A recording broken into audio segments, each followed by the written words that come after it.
C'est grâce à vos dons volontaires et réguliers que nous pouvons faire ce travail. Merci à tous.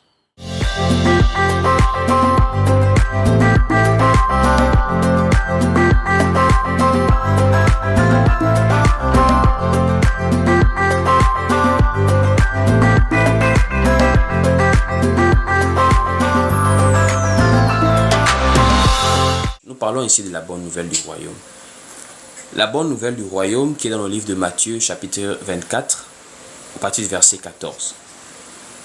Mais avant, nous allons prier. Je voudrais juste que vous puissiez prendre votre Bible. Vous prenez votre Bible, vous prenez votre stylo et juste vous permettez qu'on puisse faire une petite prière avant de pouvoir commencer ces moments d'échange. Je vais prier. Seigneur, notre Dieu, notre Père, nous te rendons grâce. Merci pour ces moments que tu disposes en notre faveur afin que nous soyons en vie et que nous ayons la possibilité de partager ces moments. Toi qui es Dieu, nous te prions de nous bénir au travers de ces moments, d'édifier une personne, de fortifier quelqu'un, Seigneur mon Dieu, mon roi. Que ta grâce soit encore abondante au milieu de nous. C'est ainsi que nous avons tous prié au nom du Seigneur Jésus-Christ. Nous disons Amen. Alors, bien-aimés frères et sœurs, comme je le disais, nous partageons sur la bonne nouvelle. Pendant que le live va passer, je voudrais que tu fasses quelque chose, que tu partages le live. Je voudrais que tu le partages et que tu tapotes. Ça permet que des personnes soient signalées qu'il y a l'enseignement qui passe. Nous partageons sur la bonne nouvelle. La bonne nouvelle pour ceux qui suivent les enseignements, ici je crois qu'on a déjà parlé dessus, mais l'évangile c'est un fondement sur lequel on revient, parce que c'est la nourriture spirituelle pour le salut de nos âmes. Donc quand nous parlons de la bonne nouvelle du royaume, plusieurs personnes vont vous dire qu'elles prêchent la bonne nouvelle. On prêche la bonne nouvelle, mais qu'est-ce que la bonne nouvelle exactement? La bonne nouvelle, c'est quoi? Alors, frères et sœurs, à chaque fois que nous avons vu le mot bonne nouvelle dans les Écritures, sinon pour la majorité des cas, ça a souvent été lié à l'accomplissement d'une prophétie. C'est-à-dire exactement quoi? C'est-à-dire que lorsqu'une prophétie a été annoncée à une époque et que cette prophétie vient voir le jour, ceux qui voient l'accomplissement de la prophétie annoncent cet accomplissement bonne nouvelle, appellent cet accomplissement bonne nouvelle. Donc en un mot, nous commençons à comprendre que la bonne nouvelle, ce n'est pas comme les gens conçoivent cela. La bonne nouvelle dans la Bible est différente de la bonne nouvelle selon la conception des hommes. Parce que d'après la conception des hommes, on va prendre le mot à la lettre. La bonne nouvelle, c'est lorsque on se réjouit de quelque chose, d'une information personnelle en général, puisque chacun d'entre nous a des attentes différentes les uns des autres. Il y a des gens, pour eux, la bonne nouvelle, c'est la venue d'un enfant. Il y a d'autres, c'est l'obtention d'un examen. Il y a d'autres, c'est une guérison. Il y a d'autres, c'est le travail. Donc ça dépend. La bonne nouvelle n'est pas uniforme pour les êtres humains. Chacun a sa bonne nouvelle en fonction de ses attentes, de ses espérances. Mais la bonne nouvelle selon Dieu est pour un ensemble de personnes, un groupe de personnes, le peuple de Dieu, le sujet d'une grande joie. Voici pourquoi vous allez remarquer, lorsqu'on parle de bonne nouvelle, c'est lorsque le peuple de Dieu voit la parole de Dieu s'accomplir, frères et sœurs. Voici pourquoi vous allez remarquer dans le livre de Matthieu, chapitre 24, au verset 14, lorsque Jésus parle de la bonne nouvelle, il dit cette bonne nouvelle. Cette, c'est un pronom démonstratif qui vient simplement rappeler l'élément dont nous avons déjà parlé. Et je voudrais qu'on lise ensemble. Nous sommes ici dans le livre de Matthieu, chapitre 24, au verset 14. Matthieu, chapitre 24, au verset 14, il est écrit ici: Cette bonne nouvelle du royaume sera prêchée dans le monde entier pour servir de témoignage à toutes les nations, alors viendra la fin. Quand il dit cette bonne nouvelle, il parle de quelle bonne nouvelle exactement? Puisque si je dis ce vélo, c'est parce que j'ai déjà parlé de ce vélo auparavant. J'aime ou bien je viens d'acheter un vélo. Ce vélo est grand. Donc, je suis en train de parler d'un vélo spécifique. Donc, quand je dis ce vélo, ça dit je précise le vélo dont je parle. Donc, quand le Seigneur Jésus-Christ dit cette bonne nouvelle, il est en train de faire une emphase, une amplification du sujet. Donc, il est en train de parler de la bonne nouvelle, donc il appuie cette bonne nouvelle. Alors, de quelle bonne nouvelle parle le Seigneur ici? Voici pourquoi il faut maintenant aller lire depuis le début du chapitre 24 pour comprendre de quoi est-ce que Jésus-Christ est en train de parler. Pour comprendre le verset 14, il faut remonter au début de la conversation. Parce que les prophéties que le Seigneur donne dans Matthieu chapitre 24, ce sont des réponses à des questions qui lui ont été posées. Alors, nous sommes ici dans un dialogue entre Jésus et ses disciples. Et nous voyons cela dans le livre de Matthieu 24 toujours, mais on remonte au verset 3. On remonte au verset 3. Il est écrit ici dans Matthieu 24, dès le verset 3. Il s'assit sur la montagne des Oliviers. Et les disciples vinrent en particulier lui faire cette question. Dis-nous, quand cela arrivera-t-il? Et quel sera le signe de ton avènement et de la fin du monde?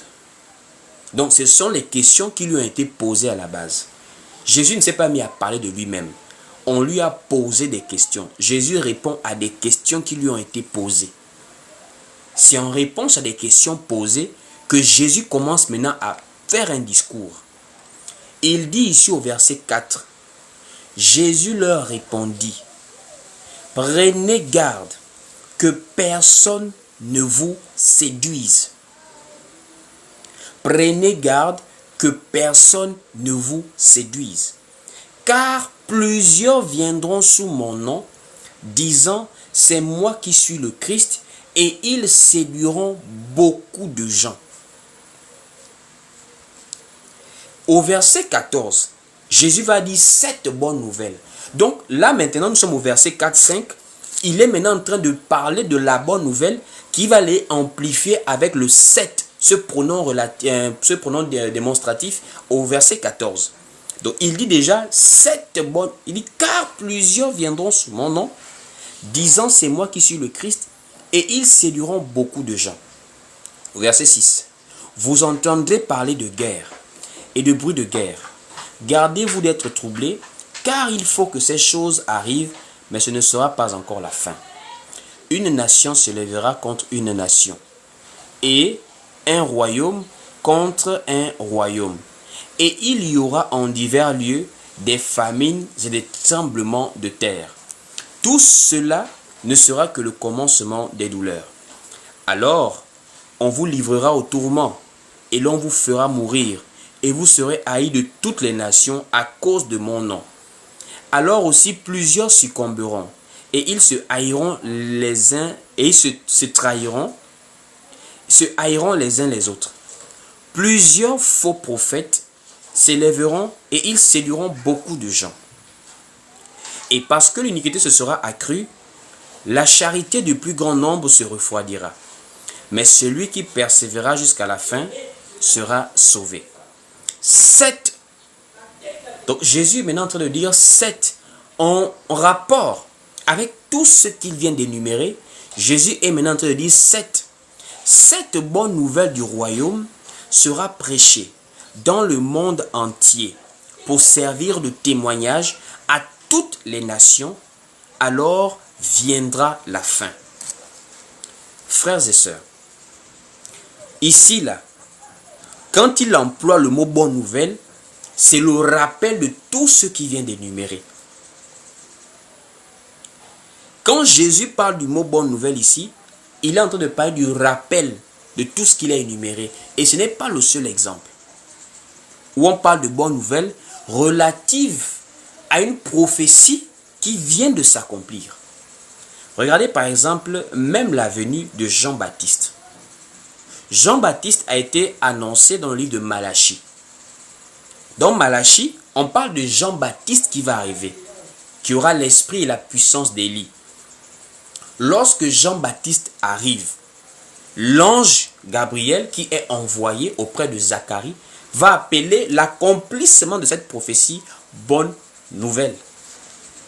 On peut vérifier. Prenons le livre de Malachie. Nous sommes dans Malachie pour voir comment la venue de Jean-Baptiste est annoncée. On va aller lire Malachie. Prenons le livre de Malachie. On va lire Malachie ici. Voilà. Mais on va prendre deux passages dans Malachie. On va déjà prendre le livre de Malachie, chapitre 3, dès le verset 1er. Et ensuite, on va aller dans Malachie, chapitre 4, pour voir comment la venue de Jean-Baptiste est annoncée. Mais sous l'appellation de Élie. Pas le visage d'Élie, mais l'esprit et la puissance d'Élie vont travailler en Jean-Baptiste. Ça veut dire, de la même manière que l'Esprit Saint a travaillé avec Élie, il va également travailler avec Jean-Baptiste. Donc, il y aura une ressemblance dans le combat de Élie et le combat de Jean-Baptiste. Donc, Malachie, chapitre 4, chapitre 3 d'abord, au verset 1er. Il est écrit ici, « Voici, j'enverrai mon messager, il préparera le chemin devant moi. Voici, j'envoie mon messager, il préparera le chemin devant moi. » Donc, on est en train de parler de quelqu'un qui viendra juste avant le Christ. Puisque le Christ, c'est Dieu qui visite son peuple. Dieu se fait chair pour une mission salvatrice de l'homme. En commençant par son peuple, le peuple choisi par rapport à l'alliance avec Abraham, les Hébreux, les Juifs. Donc, il annonce qu'il y a quelqu'un qui va commencer à disposer les cœurs avant que lui n'entre en scène. Voici pourquoi Jean-Baptiste a commencé à prêcher la repentance avant Jésus. Jean-Baptiste a commencé à baptiser avant que Jésus n'entre en scène. Donc, ici on parle de Jean-Baptiste. Et le livre de Malachie chapitre 4 parle encore de cela en confirmant que ce Jean-Baptiste, ce sera normalement Élie. Mais pas Élie qu'on a connu vu le visage d'Élie, mais l'esprit et la puissance d'Élie. Et on voit ici Malachie chapitre 4 au verset 5. Malachie chapitre 4 au verset 5, il est écrit ici, « Voici, je vous enverrai Élie le prophète, avant que le jour de l'Éternel arrive, ce jour grand et redoutable. Il ramènera le cœur des pères à leurs enfants et le cœur des enfants à leurs pères, de peur que je ne vienne frapper le pays d'interdit. » Donc ici, clairement, on est en train de parler de Élie qui viendra, de Jean-Baptiste et de Élie. Maintenant, on va voir comment Jésus parle que c'est lui le Élie qui devait venir. On va maintenant aller dans le livre de Matthieu. Parce que dans cette affaire, il y a également un problème avec plusieurs personnes qui interprètent mal ces passages. Voilà. On va aller lire. Puisque nous avons les branhamistes, par exemple, qui disent que c'est Branham Élie. Ça encore, c'est un sujet qu'on va prendre un jour pour bien expliquer aux gens. Parce que les branhamistes vont dire non, c'est deux personnes différentes. Le messager, c'est Jean-Baptiste. Élie, c'est Branham. Mais Jésus lui-même, Jésus, le Seigneur, Dieu fait chair, Jésus va bloquer ce débat-là. Jésus veut dire, si vous voulez le savoir, c'est lui le Élie qui devait venir. C'est lui le Élie qui devait venir. On prend le livre de Matthieu, chapitre 11, à partir du verset 7. Écoutez vous-même que comment Jésus lui-même, il confirme que la prophétie de Malachie, chapitre 3 et 4, concernant Élie, il s'agit de Jean-Baptiste. Donc, nous sommes dans le livre de Matthieu, chapitre 11, à partir du verset 7. Écoutez vous-même. Il est écrit ici, « Comme il s'en allait, Jésus se mit à dire à la foule au sujet de Jean, Qu'êtes-vous allé voir au désert? Un homme, un roseau agité par le vent. Mais qu'êtes-vous allé voir? Un homme vêtu d'habits précieux. Voici ceux qui portent des habits précieux sont dans les maisons des rois. Qu'êtes-vous donc allé voir? Un prophète? Oui, je vous dis. Oui, vous dis-je. Et plus qu'un prophète. Car c'est celui dont il est écrit. Écoutez vous-même, hein? Jésus parle. Il dit, car c'est celui dont il est écrit, voici j'envoie mon messager devant ta face pour préparer ton chemin devant toi. Ce que Malachie chapitre 3 a dit. Quand l'Éternel parle en disant, j'enverrai mon messager devant moi, Jésus confirme ça ici. Il dit, car c'est lui dont il est écrit, voici j'envoie mon messager devant ta face pour préparer ton chemin devant toi. Au verset 11, je vous le dis en vérité, parmi ceux qui sont nés de femmes, il n'en est point paru plus grand que Jean-Baptiste. Cependant, le plus petit dans le royaume des cieux est plus grand que lui. Depuis le temps de Jean-Baptiste jusqu'à présent, le royaume des cieux est forcé et ce sont les violents qui s'en emparent. Car tous les prophètes et la loi ont prophétisé jusqu'à Jean. Écoutez au verset 14 maintenant. Au verset 14, il dit, et si vous voulez le comprendre, c'est lui, l'Élie, qui devait venir. C'est lui, l'Élie, qui devait venir. L'Élie qui a été annoncé dans Malachie chapitre 4 que Élie doit venir. Jésus lui-même confirme que c'est lui. Voici pourquoi les branhamistes, ça veut dire, ceux-là encore, comme chacun est dans sa chose, ils font leurs histoires, ils parlent, ils enseignent les choses qu'ils enseignent là-bas, mais on ne peut pas contredire la parole de Dieu comme ça. On ne peut pas le faire. Donc ça montre clairement que Jésus confirme que Élie, c'est Jean-Baptiste. Mais comment Élie, c'est Jean-Baptiste? C'est pas que c'est la même personne physiquement, non. C'est l'esprit qui a travaillé en Élie, qui travaille en Jean-Baptiste. Voici pourquoi quand l'ange va annoncer maintenant sa venue à Zacharie, il va dire, il va travailler avec l'esprit et la puissance d'Élie. Donc c'est l'esprit et la puissance d'Élie que la prophétie a nettement appelé Élie. On part maintenant dans le livre de Luc pour voir l'accomplissement de la naissance de Jean-Baptiste qui a été annoncé comme étant le messager, comme étant Élie. Lorsque ça vient s'accomplir, l'ange appelle cela bonne nouvelle. Allons-y lire.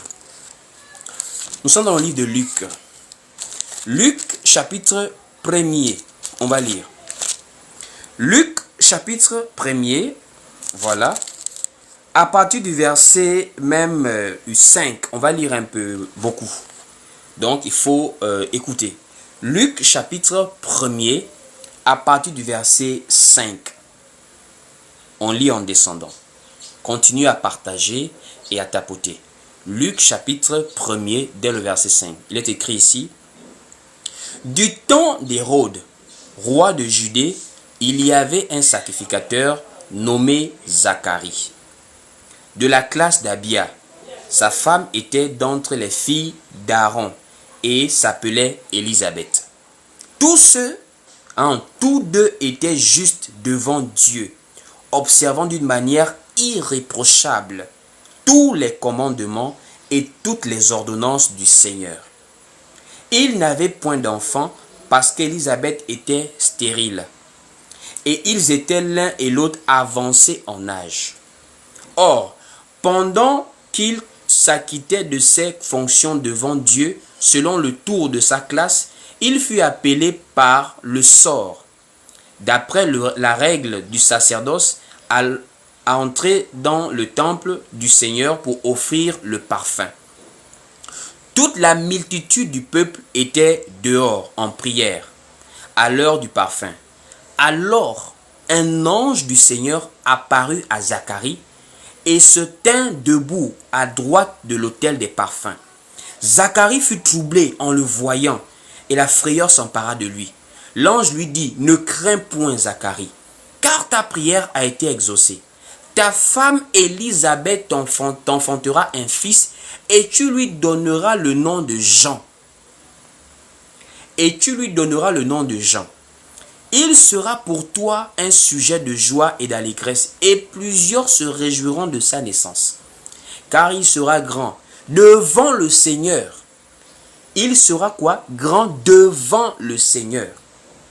Il ne boira ni vin, ni liqueur enivrante, et il sera rempli de l'Esprit Saint dès le sein de sa mère. Il ramènera plusieurs des fils d'Israël au Seigneur leur Dieu.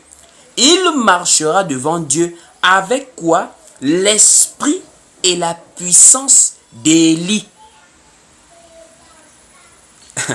Donc, dans Malachie, on dit j'enverrai Élie le prophète. C'est pas que c'est Élie qu'on a vu au mont Carmel. Non. Il s'agit de l'esprit qui a travaillé avec Élie. La mission qu'Élie avait. Le combat qu'Élie menait. C'est ce combat, c'est cet esprit-là qui va travailler également avec Jean-Baptiste. On dit ici, voilà, au verset 15, « Car il sera grand devant le Seigneur, et il ne boira ni vin, ni liqueur enivrante, et il sera rempli de l'Esprit Saint dès le sein de sa mère.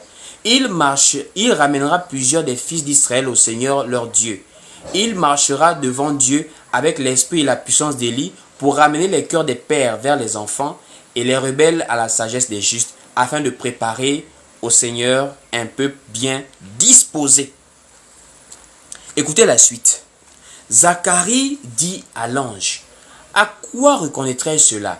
Car je suis vieux et ma femme est avancée en âge. » L'ange lui répondit, « Je suis Gabriel.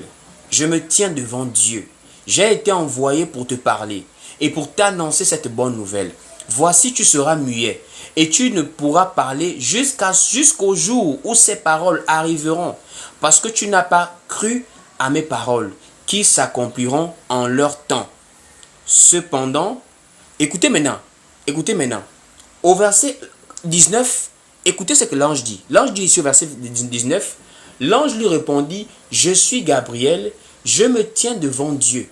J'ai été envoyé pour te parler et pour t'annoncer cette bonne nouvelle. » Donc la bonne nouvelle de la parole du royaume de Dieu, ce n'est pas la bonne nouvelle des églises des réveils. Oh, j'ai eu ma promotion au travail. Oui, c'est ça la bonne nouvelle. C'est ça Jésus-Christ. Jésus, c'est celui qui te prend des héros à héros. Ça, c'est la bonne nouvelle des églises dénominationnelles, des bâtiments. La bonne nouvelle du royaume, c'est lorsqu'une prophétie s'accomplit. Parce que tout le peuple dit Amen. Parce que Dieu est tout puissant, c'est que sa bouche dit, sa main l'accomplit. Conformément à ce qu'il a dit dans Ésaïe. Lorsqu'une parole sort, elle ne repart pas à lui sans pour autant accomplir ses desseins. C'est ça la bonne nouvelle pour un enfant de Dieu. C'est lorsque les paroles de Dieu s'accomplissent, ça confirme sa foi. Donc, on a un deuxième exemple. Un premier exemple avec l'histoire de Jean-Baptiste. On a un autre exemple avec Jésus lui-même. Jésus lui-même, sa venue était une bonne nouvelle.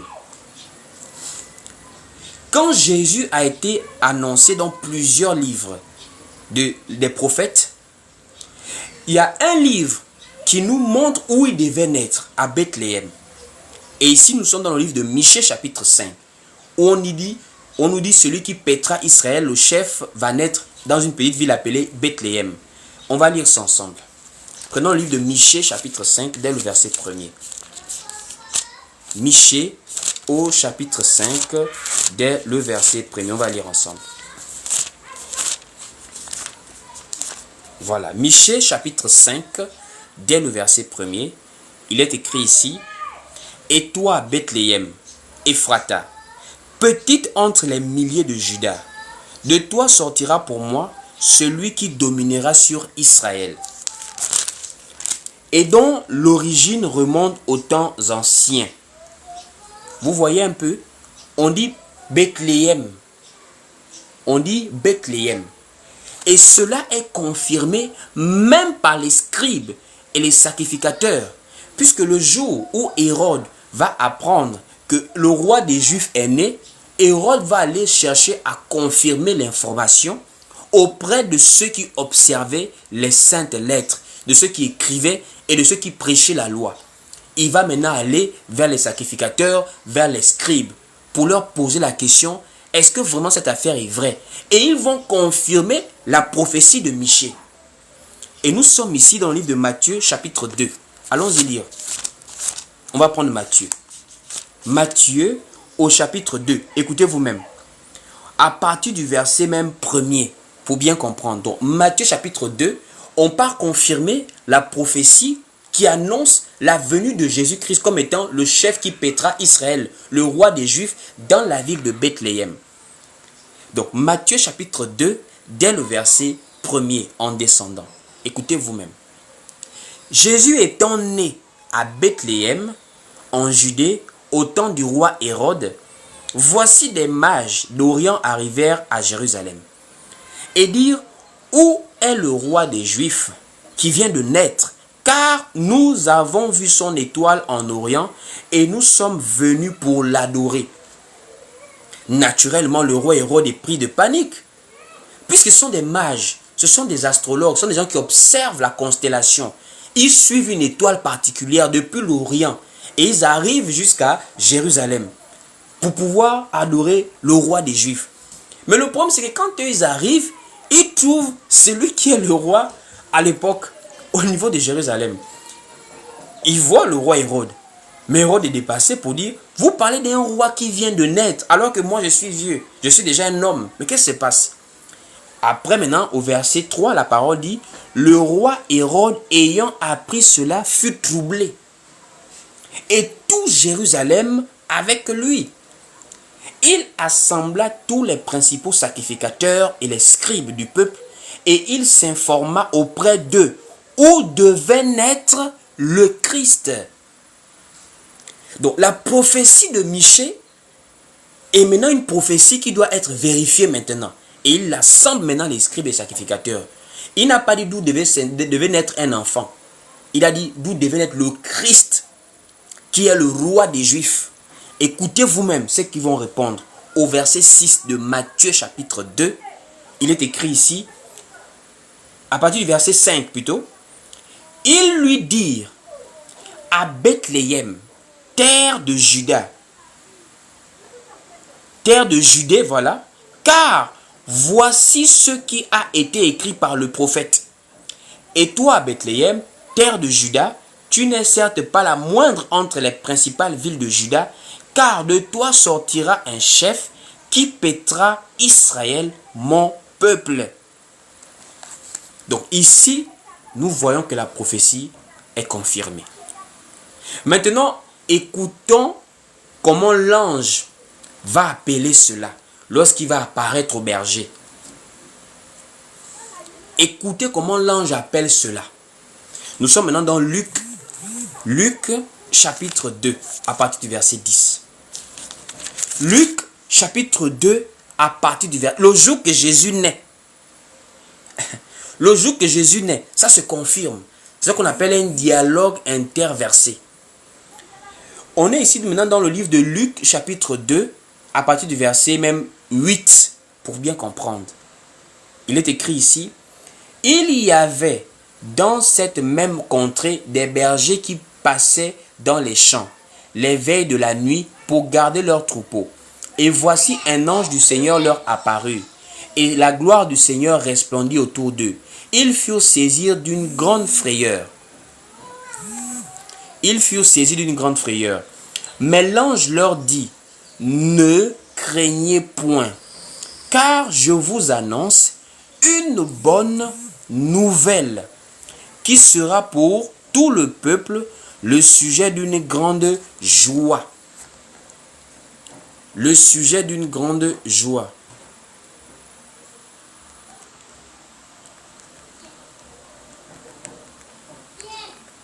Voilà.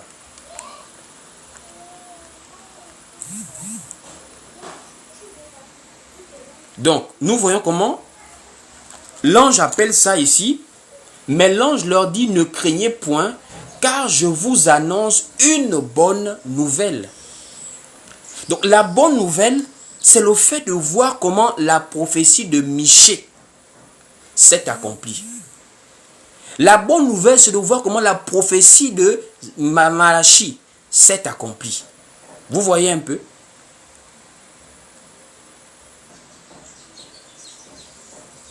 Donc c'est une manière de montrer que quand nous parlons de bonne nouvelle, la bonne nouvelle n'est rien d'autre que l'accomplissement des paroles prophétiques. Voici pourquoi quand on vous dit non, on prêche l'évangile. Mais l'évangile, c'est quoi? La bonne nouvelle, c'est quoi aujourd'hui? Il est facile de venir dire non, la bonne nouvelle, c'est la repentance. La bonne nouvelle, c'est pas la repentance. C'est pas ce qui est écrit. La repentance, c'est le fait de renoncer à ses convictions en dehors de la parole pour embrasser le message que Dieu t'envoie. C'est ça la repentance. C'est-à-dire tu croyais des choses, mais lorsque tu as la révélation de que Dieu te donne, tu acceptes cela.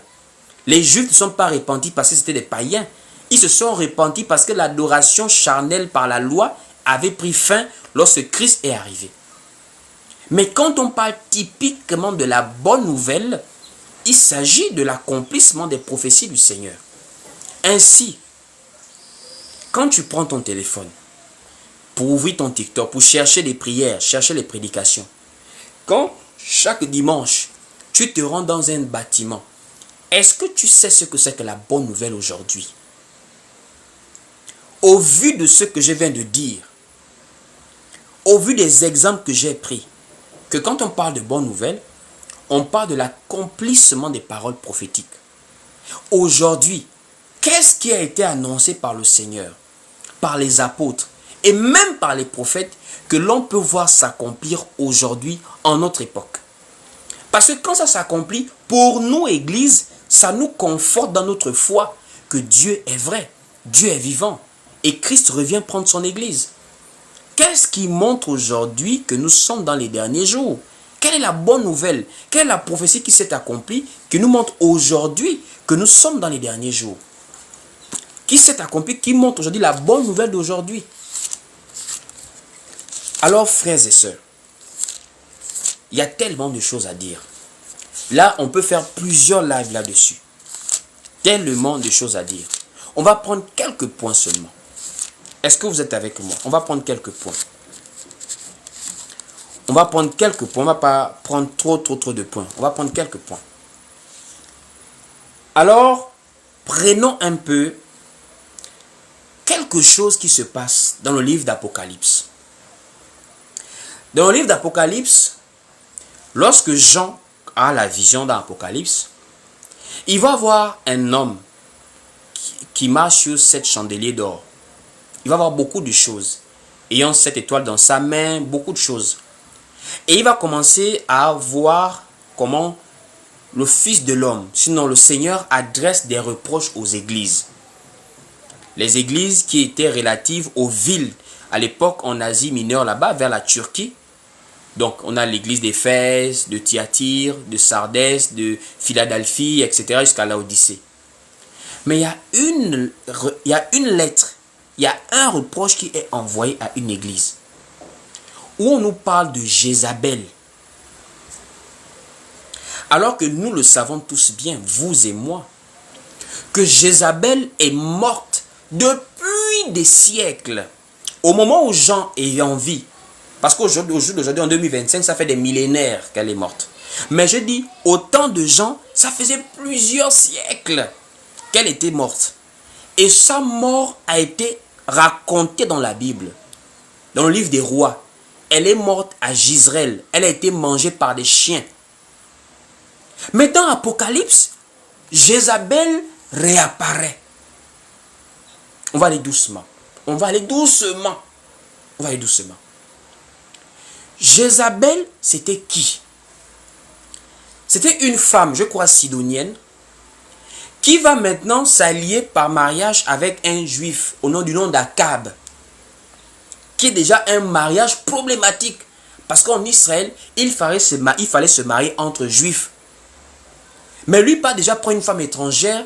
Et cette femme-là va maintenant détourner déjà le roi Akab et Israël de l'adoration du Dieu véritable. C'est là où apparaît même Élie le prophète maintenant, qui va maintenant confronter Jézabel avec les faux prophètes qu'elle a fini de faire asseoir sur sa table. Ça veut dire qu'elle gère les prophètes de Baal et ceux d'Astarté. Et par rapport à cela, la confrontation est maintenant là, et Élie va avoir la victoire, il va égorger les prophètes de Baal en question, et il va maintenant être pourchassé par Jézabel, jusqu'à ce que le roi Akab aussi a des problèmes, etc. Il va tomber, et Jézabel, elle va maintenant mourir. Mais elle va mourir, elle va être jetée d'un balcon, et quand elle tombe, les chiens vont manger sa chair. Et nous allons les lire, par exemple, ça dans le livre des rois. Partons lire le livre de 2 rois, chapitre 9, je crois, au verset 30. Donc, nous allons lire le livre des rois. Donc, 2 rois, chapitre 9, au verset 30. Il est écrit ici dans 2 rois, chapitre 9, au verset 30. Il est écrit ici dans 2 rois, chapitre 9, au verset 30. Jéhu entra dans Jizréel.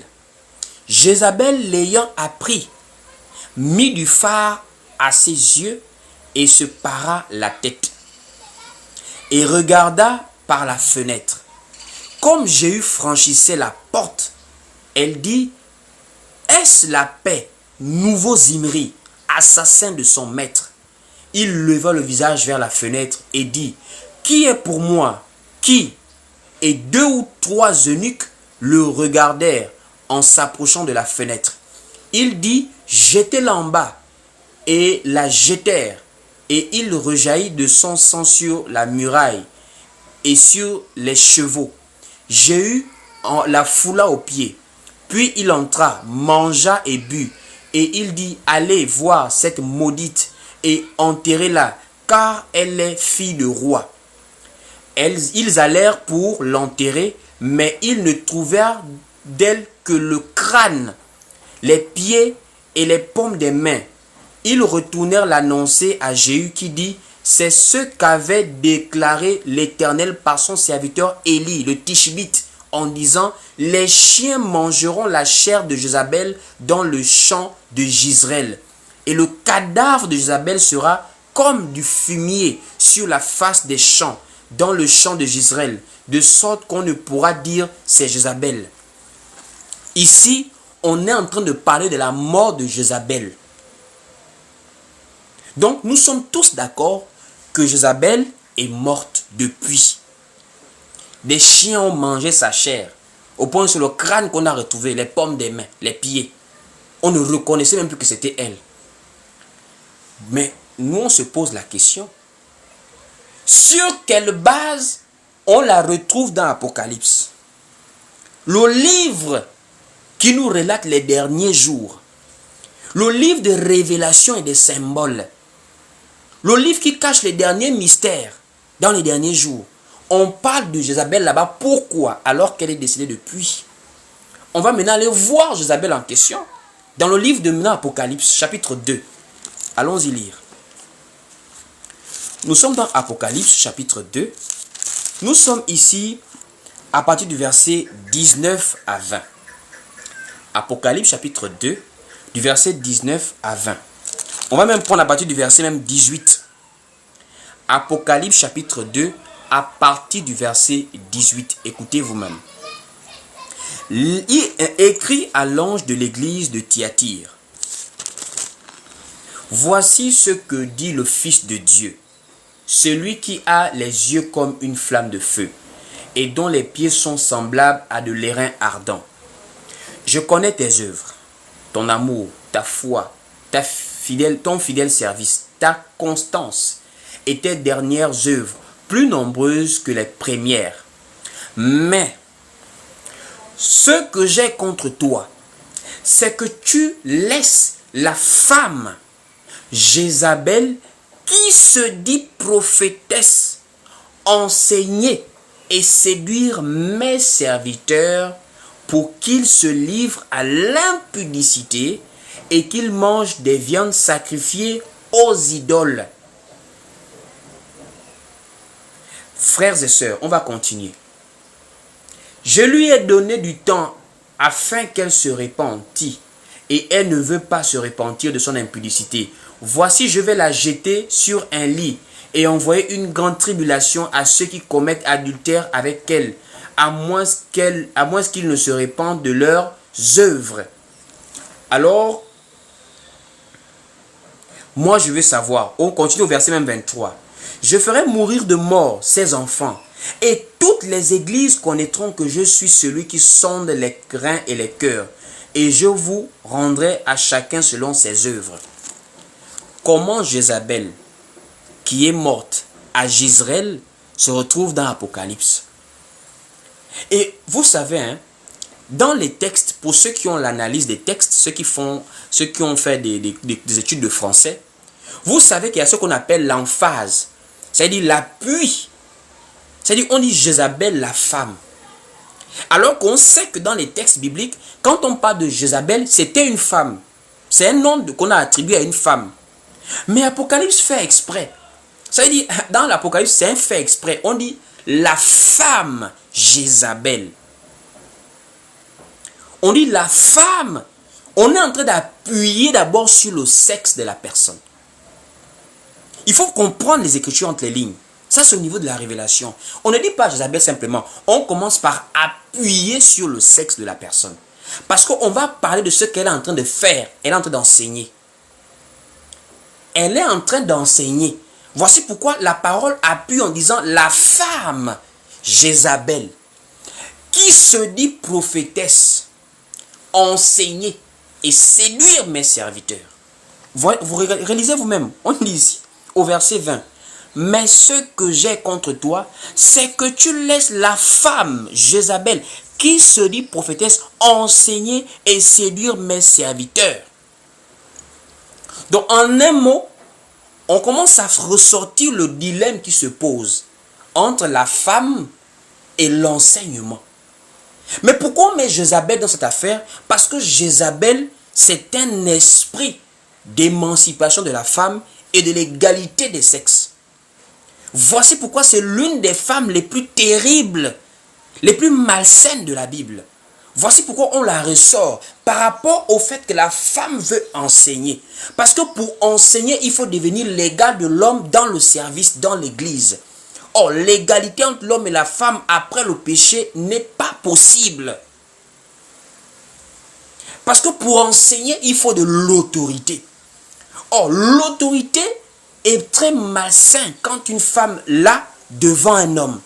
Voici pourquoi lorsque l'apôtre Paul dit aux femmes de ne pas enseigner, il dit parce qu'elles ne doivent pas prendre de l'autorité. On ne peut pas enseigner sans autorité. Voici pourquoi même les pharisiens, les juifs demandaient à Jésus, par quelle autorité toi tu fais cela, tu enseignes comme ça. On va lire des textes. On va lire des textes. Donc en un mot, ça c'est une bonne nouvelle pour nous. Parce que la prophétie qui annonçait les femmes émancipées qui prêchent dans l'église a été annoncée depuis. Aujourd'hui, voir des femmes prêcher, mais c'est une prophétie. L'esprit de Jézabel est entré dans l'église. On va les lire. On va les lire des textes pour comprendre. Nous sommes ici, voilà. Très bien. Nous sommes ici dans le livre, par exemple, de 1 Timothée chapitre 2. Lorsque l'apôtre Paul parle de l'interdiction, il parle d'autorité. Il dit la femme il ne permet pas à la femme d'enseigner. Or, c'est l'enseignement que la parole dit dans l'Apocalypse. Elle se dit prophétesse, elle séduit en enseignant. Et aujourd'hui, nous voyons très clairement que les femmes enseignent. Et c'est ce que l'apôtre Paul va chercher à mettre fin. On dit dans le livre de 1 Timothée chapitre 2. 1 Timothée au chapitre 2. À partir du verset même 11, il est écrit ici. Dans 1 Timothée au chapitre 2, à partir du verset 11. On va lire. Que la femme écoute l'instruction en silence, avec une entière soumission. Je ne permets pas à la femme d'enseigner, ni de prendre de l'autorité sur l'homme, mais elle doit demeurer dans le silence. C'est le silence là que Jézabel n'avait pas face à son mari Akab. Jézabel était comme la dirigeante même de l'époque de son mari Akab. Voici même pourquoi le fait qu'on a l'esprit de Jézabel, c'est aussi accompagné avec l'esprit d'Élie. Pourquoi? Mais parce que Élie avait combattu Jézabel. Déjà, par rapport au faux mariage. Jézabel, une femme étrangère qui est mariée avec Akab, un juif. 2, l'émancipation de la femme qui arrive maintenant à avoir le même niveau, la même autorité, les mêmes charges que l'homme. C'est ce qu'Élie avait combattu. Ils sont morts, mais l'esprit a continué. Jean-Baptiste, quand il arrive, il trouve encore un faux mariage entre Hérode et Hérodias. De la même manière que Jean-Baptiste avait combattu le faux mariage d'Akab avec Jézabel, Jean-Baptiste, de la même manière que Élie avait combattu ce mariage, Jean-Baptiste a combattu le mariage d'Hérode avec Hérodias.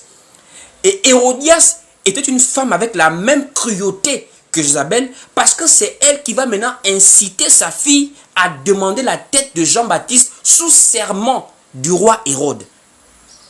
Donc, de la même manière que nous voyons Jézabel dans l'Apocalypse, de la même manière, le même esprit d'Élie, le Saint-Esprit qui a travaillé en Élie et en Jean-Baptiste, vient encore travailler en Paul, en faisant comprendre par la bouche de l'apôtre Paul que la femme, tais-toi. Et même en Pierre, la femme, tais-toi. Parce que la femme ne doit pas enseigner dans l'église de Dieu où il y a des hommes. La femme ne peut pas prêcher la parole, elle n'a pas été appelée à cela. Ça ne veut pas dire qu'elle ne peut pas prêcher, qu'elle ne peut pas chanter, qu'elle ne peut pas faire un témoignage, qu'elle n'a pas au don spirituel. Mais la manipulation de la parole est un service dont la femme a été retirée depuis la chute du commencement, parce que c'est par la parole qu'elle a été séduite. Mais aujourd'hui, là, nous sommes en plein dans l'accomplissement de la prophétie. Jézabel est dans les églises, elle prêche. Pas Jézabel physique, mais l'esprit de Jézabel. Vous voyez des femmes prêcher. Donnez-nous les appuis bibliques sur lesquels vous pouvez prêcher. Non, moi j'ai mon expérience avec Dieu. Maman, toi tu es sûr qu'à faire expérience, tu peux venir nous parler de ça. Mais musulmans ont expérience avec Allah. Les musulmans ont des expériences avec Allah. Les Chinois ont des expériences avec Bouddha. Les Indiens ont des expériences avec Krishna. Les Africains ont des expériences avec les Mami Wata. Avec les différents dieux de la brousse, etc., de la forêt, de la terre. Si ce n'est que non, moi j'ai mon expérience avec Dieu, ça ne compte pas. Voici pourquoi l'apôtre Paul avait dit, je vous ai enseigné selon les Écritures. Selon les Écritures. Et le livre des Hébreux nous dit, Dieu soutient toutes choses par sa parole puissante. Toi, tu veux nous faire accepter que Dieu t'a envoyé parce que tu as rêvé. Tu as eu une vision. C'est ça l'esprit de Jézabel. On vient s'imposer dans les choses de Dieu sans aucun mandat, sans aucune couverture biblique, sous prétexte que non, Dieu n'a pas de sexe. Ils n'ont que des raisons extra-bibliques. Dieu n'a pas de sexe. Le Saint-Esprit n'a pas de sexe. Chacun a son expérience avec Dieu. En tout cas, Dieu m'a... Pourquoi vous pouvez bloquer la bouche de femmes? Il faut aller dire ça à Paul. Il faut aller dire ça à Pierre. Il faut aller dire ça au Seigneur qui n'a pas choisi des femmes dans son groupe de disciples. C'est une manière de dire, aujourd'hui, nous vivons en plein cette bonne nouvelle du royaume qui pour nous est un signal fort que Jésus-Christ est à la porte. Il va bientôt apparaître. Le fait de voir les femmes prêcher, c'est le premier signe de fausseté d'un bâtiment. Je vous assure, peu importe les conseils qu'on peut vous donner, peu importe le niveau de... Quelqu'un parle, il prêche bien. Attention, Satan prêche bien. Satan avait bien prêché à Ève. Et il disait des portions de vérité. Il avait dit à Ève, le jour que vous allez manger de cet arbre-là, vos yeux s'ouvriront. Et le jour que Ève et Adam ont mangé, leurs yeux se sont ouverts. Donc Satan, c'est un bon parleur. Il va te mélanger des petites parts de vérité dans tout ça là pour t'amener à désobéir, à transgresser la parole. C'est comme ça que vous voyez les femmes. Elles disent parfois des bonnes choses, mais elles sont dans la désobéissance. Or, le livre de 1 Samuel, chapitre 15, au verset 22, la parole est claire. Dieu prend plaisir à l'obéissance et non au sacrifice. On va lire cela. 1 Samuel, chapitre 15, au verset 22. La parole est claire. Il est écrit ici, Samuel dit, l'Éternel trouve-t-il du plaisir dans les holocaustes et les sacrifices, comme dans l'obéissance à la voix de l'Éternel? Voici, l'obéissance vaut mieux que les sacrifices, et l'observation de sa parole vaut mieux que la graisse des béliers. À faire que la femme ne prêche pas, il y a tellement... Ça veut dire, ça c'est dans le débat le plus facile à avoir, que la femme ne prêche pas. Les arguments sont déjà tellement alignés comme ça. Mais comme c'est un esprit de la prophétie, la prophétie a identifié Jézabel qui se dit prophétesse, enseigner et séduire. S'il vous plaît, on s'adresse à l'église de Thyatire. Donc c'est dans l'église que cet esprit va semer. Elle a la Bible en main. Une femme est en train de prêcher à des hommes. On a inversé les rôles. Le fondement a été renversé. Voici pourquoi l'esprit d'Élie, le Saint-Esprit qui a travaillé avec Élie, qui a travaillé avec Jean-Baptiste et qui a travaillé avec Paul, qui travaille avec nous dans l'église, c'est l'esprit d'abord qui vient rétablir l'autel de Dieu qui a été renversé. Voici pourquoi nous on n'est pas là pour prêcher. Non, ma soeur, je te vois, tu as beaucoup souffert dans ta vie. Vraiment, on va prier la bénédiction 2025. On n'est pas là pour les bonnes aventures. Nous on est là pour rétablir l'autel de Dieu qui a été renversé. Élie, ce n'était pas quelqu'un de facile à écouter. Hein. Lui vient vous dire des vérités. Il prie, le ciel se bloque, pas de pluie. Vous aimez les gens? Non, vraiment, la consolation, on va prier, ma soeur, on va prier, vraiment, tu as tellement souffert. Les hommes sont trop moqués de toi dans la vie. C'est pas mauvais. Mais l'esprit d'Élie, l'esprit de Dieu, lui vient pour rétablir l'autel. Parce que quand Élie avait prié, la première des choses qu'Élie a demandé de faire, c'est de rétablir l'autel. On ne sert pas Dieu sur un autel qui a été renversé. On ne sert pas Dieu sur des fondements qui ont été déplacés. On ne sert pas Dieu dans l'aveuglement, dans la fausseté. On ne prie pas, on ne pleure pas. Il faut d'abord rétablir la vérité dans l'église. Élie avait rétabli l'autel. C'est le rétablissement de l'autel qui a permis au feu de descendre. Sans autel rétabli, pas de feu. Si vous ne le savez pas. Tu peux prier, t'enrouler au sol. Rétablis d'abord la vérité dans l'église. On va lire cela. Nous sommes dans 1 Roi, chapitre 18, pour voir comment l'autel a été rétabli. 1 Roi, au chapitre 18, voilà. 1 Roi, chapitre 18, nous sommes ici à partir même du verset 30. 1 Roi, chapitre 18, au verset 30. Écoutez vous-même, écoutez. Élie dit alors à tout le peuple, approchez-vous de moi. Tout le peuple s'approcha de lui. Et Élie rétablit l'autel de l'Éternel qui avait été renversé. Il dit au peuple, venez. Mais avant de faire quoi que ce soit, rétablissons l'autel. Voici pourquoi l'apôtre Paul va dire à Timothée, l'église est l'appui et la colonne de la vérité. On part maintenant pour le livre de 1 Timothée maintenant. Pour voir cela. Comment Paul dit à Timothée, l'église est l'appui et la colonne de la vérité. 1 Timothée chapitre 3, du verset 14 à 15. Écoutez vous-même. 1 Timothée chapitre 3, du verset 14 à 15. Il est écrit ici. Je t'écris ces choses avec l'espérance d'aller bientôt vers toi. Mais afin que tu saches, si je tarde, comment il faut se conduire dans la maison de Dieu, qui est l'église du Dieu vivant, la colonne et l'appui de la vérité. La colonne et l'appui de la vérité. Ça veut dire, frères et sœurs, quand on parle de bonnes nouvelles, on parle simplement des prophéties du Seigneur qui sont en train de s'accomplir aujourd'hui. La fausseté que vous voyez aujourd'hui là, c'est une bonne nouvelle. C'est ça l'évangile. Parce que ça nous permet de vous alerter que Christ est à la porte. Ce qu'il avait dit, on est en train de voir ça de nos jours. Quand on voit la dépravation de la jeunesse aujourd'hui là, c'est la prophétie. C'est la prophétie. La Bible nous dit que dans les derniers jours, les enfants seront rebelles à leurs parents. Ils aimeront le plaisir plus que Dieu. L'hypersexualisation de la société. Aujourd'hui, il n'y a plus de nudité. On parle sexe, on voit sexe, on entend sexe. Le sexe est maintenant partout. Des choses qui étaient faites pour l'intimité, c'est maintenant fait sur la place publique. La prophétie.